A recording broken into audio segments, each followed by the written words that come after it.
औरत एक फूल की मानंद है जिसे मोहब्बत, इज्जत और तहफ़्फ़ुज़ की ज़रूरत होती है। जो कौम अपनी औरत की इज्जत नहीं करती, वो कभी तरक्की नहीं कर सकती। माँ के कदमों तले जन्नत है और माँ भी एक औरत है। औरत को तालीम दो, वो पूरी नस्ल को संवार देगी। औरत अगर माँ हो तो रहमत, बीवी हो तो सुकून और बेटी हो तो बरकत है।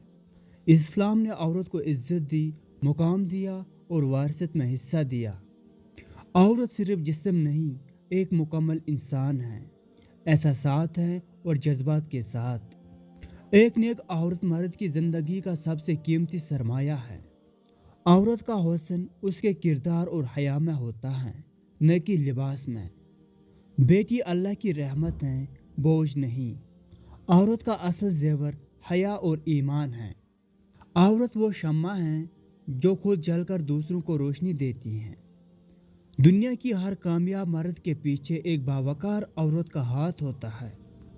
औरत को कमज़ोर न समझो, वो माँ बनकर पूरी नस्ल को तरबियत देती है। हया ईमान का हिस्सा है और औरत हया की अलामत है। औरत एक ऐसी किताब है जिसे दिल से पढ़ा जाए तो ज़िंदगी संवर जाती है। जिस घर में औरत खुश होती है, वो घर जन्नत बन जाता है। औरत के आंसू कमज़ोरी नहीं, बल्कि उसके दिल की गहराई की ज़बान होते हैं। औरत को बुलंद मकाम दो, क्योंकि वो नस्लों की मियार होती हैं। औरत वो आईना है जो मोहब्बत, सब्र और कुर्बानी की झलक दिखाता है।